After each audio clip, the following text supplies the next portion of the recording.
Greetings, folks. Welcome to another episode of Campfire Stories. Gino here, your tour guide into the strange, the unknown, the terrifying. Tonight, I submit another story to the Grimm Society. The Bleeding Tree. Have you ever fallen for someone only to realize you were lured into a nefarious plot?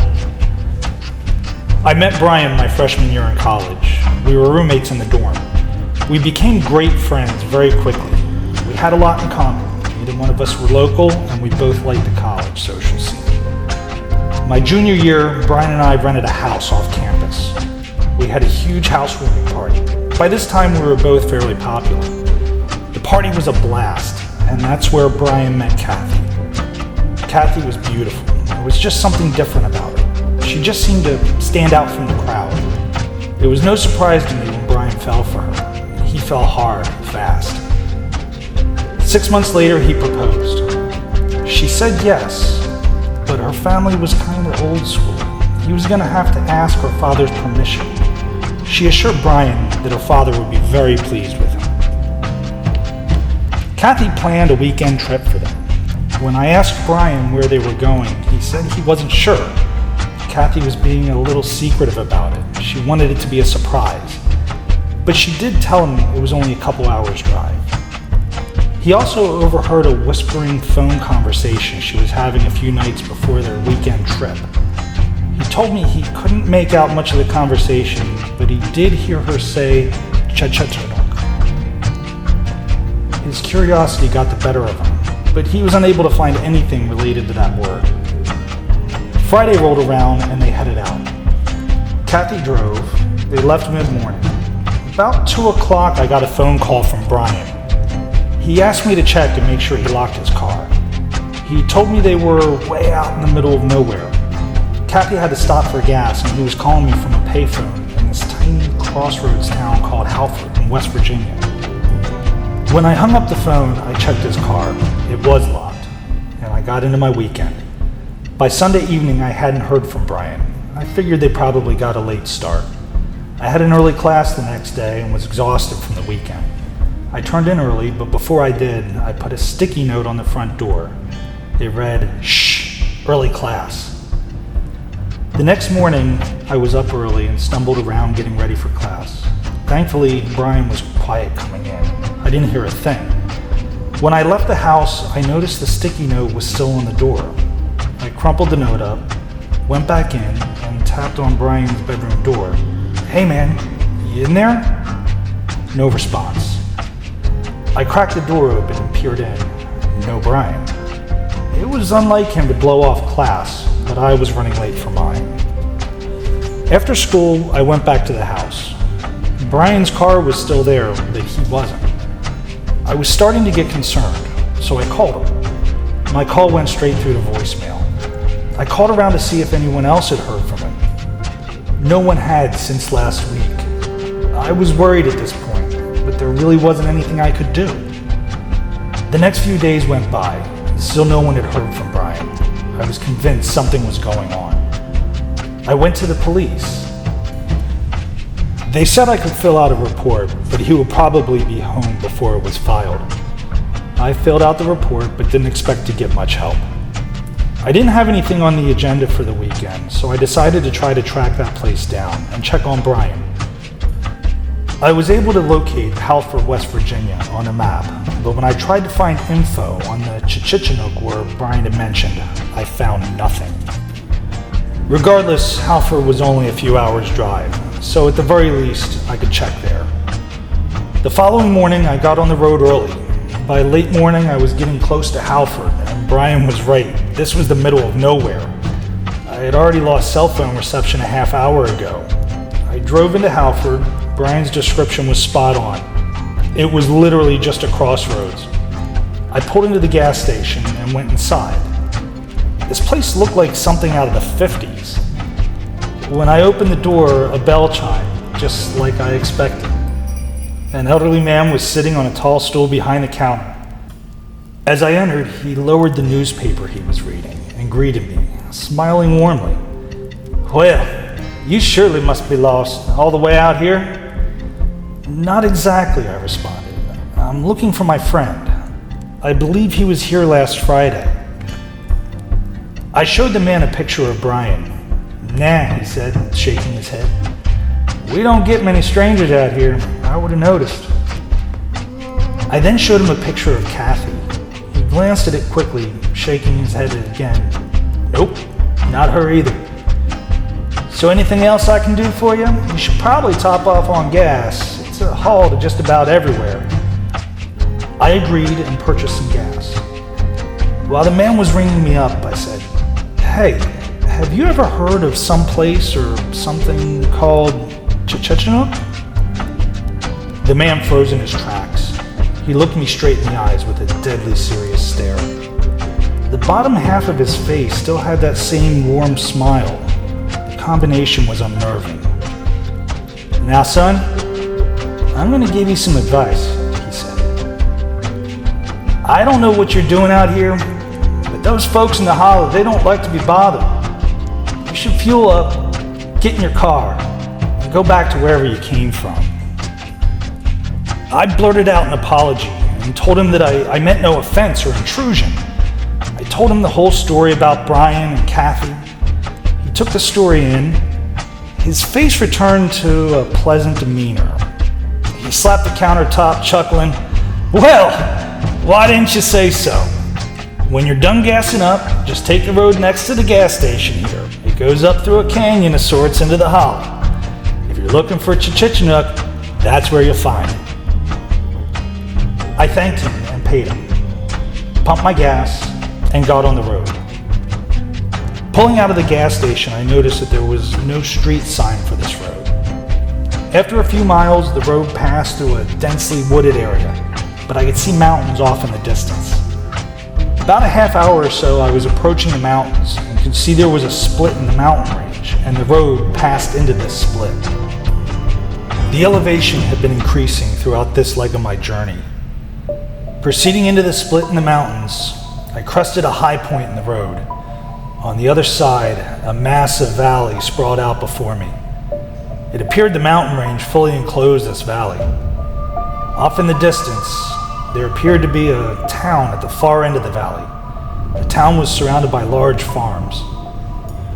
There was a river flowing out of the mountains and through the valley. In the middle of the river, at the center of the valley, was a small island with an enormous oak tree. As this view came into sight, my car started to sputter and lunge about. Then the engine died. I tried to restart the car, but the engine wouldn't turn over. I pulled out my phone, hoping maybe, just maybe, I'd get a signal, but nothing. I have never felt so helpless as I did at that moment. I was stuck out in the middle of nowhere. My car was dead, my phone wasn't working, and I had no idea what I'd gotten myself into. I was rapidly realizing I'd gotten in way over my head. That's when it dawned on me. I hadn't told anyone where I was going. I wasn't sure what to do, but I knew I couldn't just sit there.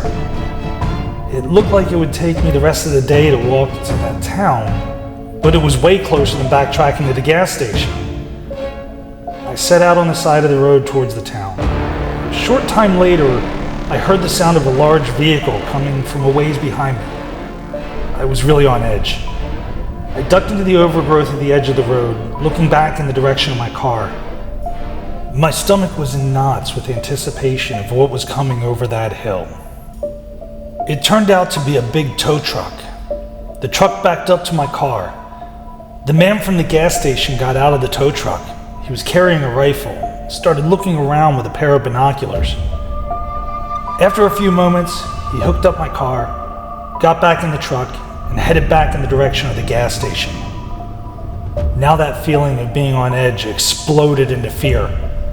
What was going on here? My optimism of finding Brian was starting to fade. Either way, I had to find a way out of this. I decided to sneak down to the town and find out what was going on. Hopefully find Brian, and maybe find a phone that works or another way out of here. By the time I got to the town, the sun had already set about an hour before. The moon was rising, and it was blood red. It illuminated the town in an unsettling hue. The streets were empty, but I could hear chanting. It sounded like some kind of religious ritual coming from a large building at the center of town. The building was adorned with strange symbols and looked like a church of some sort. I began to slowly approach the church. At one point, I hid beside a small building. While trying to decide what to do, the sound of someone moaning and whimpering came from inside. It sounded like someone in pain. I made my way around to the door. The moon was rising high in the sky and washed the town in a crimson twilight. I cracked the door and peered in. It was pitch black inside. Brian's voice called out, half pleading, half crying, "Please, just bring me something to eat." "Shh, Brian," I said, as I closed the door behind me and turned on the light on my phone. With the room illuminated, Brian became visible, laying on the ground in a steel cage. "I need to get you out of there. Where's the key?"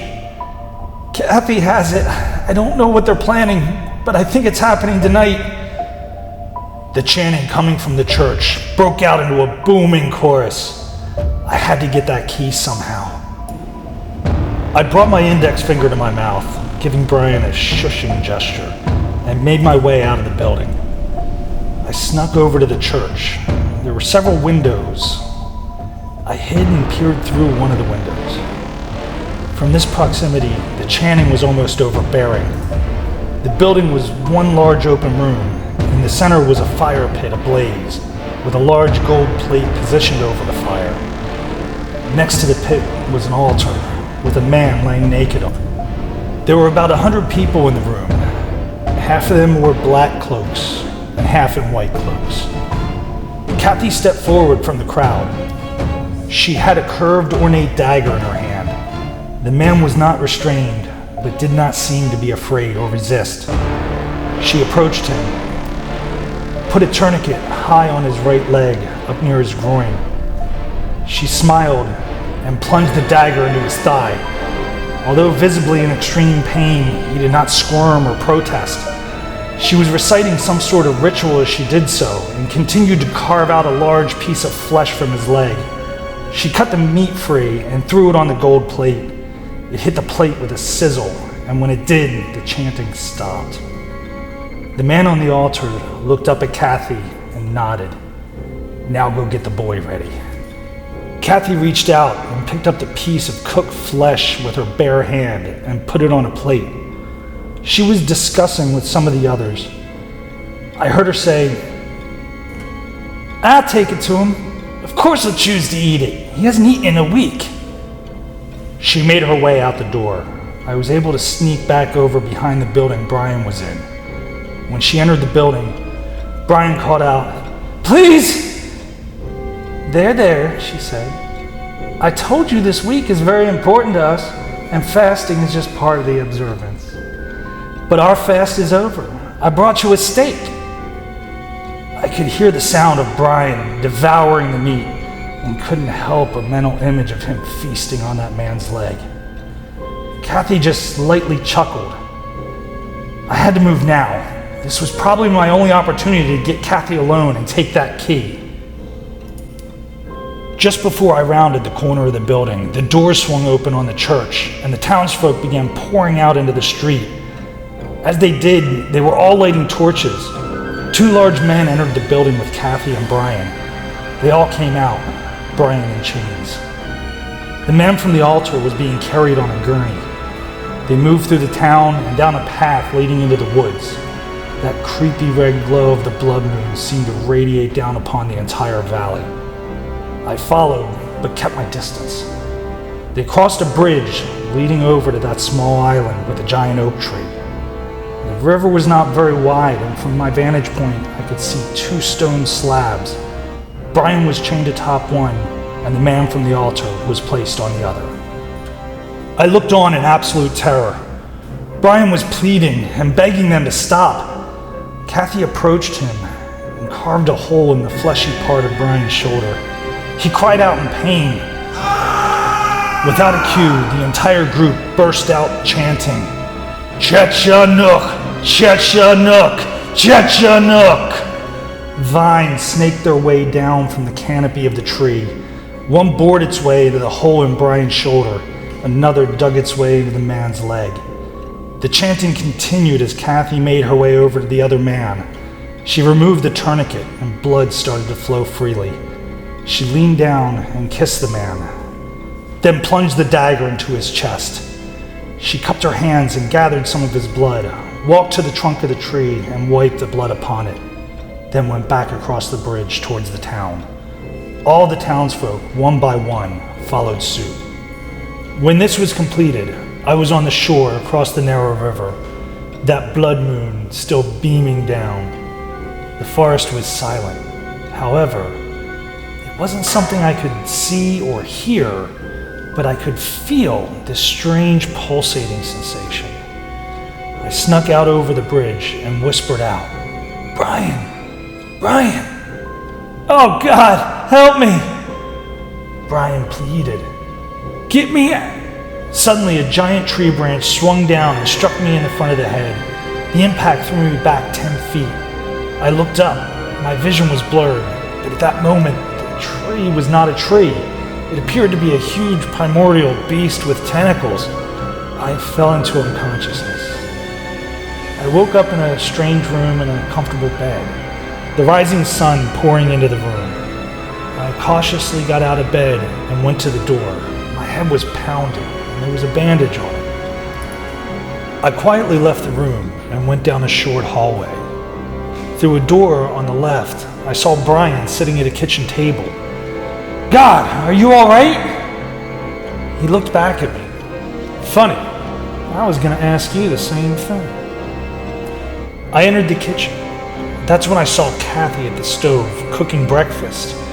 Images of Kathy in that ritual flooded my mind. I felt faint and nearly collapsed. "Easy, easy," Brian said. He sat me down in a chair. "Now don't overdo it. That was one hell of an accident you had." I looked at him confused. "Huh, you don't remember? I can only guess you were coming down to check up on me. Very thoughtful of you, and very resourceful of you to find this place." Something was odd. This was Brian, and it was Brian's voice, but his accent was off. It sounded like the man from the altar's accent. "When you were coming down into the hollow, you wrapped your car around a tree. You're lucky to be alive.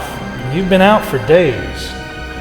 I know I should have gotten in touch with you sooner, but I've been quite busy. Kathy and I got married. I've decided to stay here. I hope you don't mind. I took care of your car for you. But don't worry, Kathy says she doesn't need hers anymore. You can have it. I already have it packed for you. After breakfast, I think you should head out. And please, don't come back here. Part of joining this community is casting off all previous associations. I hope you understand." But I didn't understand. None of this made any sense to me. I just wanted to get out of here. I declined breakfast, said my goodbyes, and left that valley forever. I never saw Brian again, and until now, I have never spoken of this. After all, who will believe me? Hey folks, thanks for listening to the end. If you liked the story, give it a thumbs up. If you'd like to join the Grimm Society, hit that subscribe button. If you have any stories to share, you can submit them to thebrothersgrimm@gmail.com.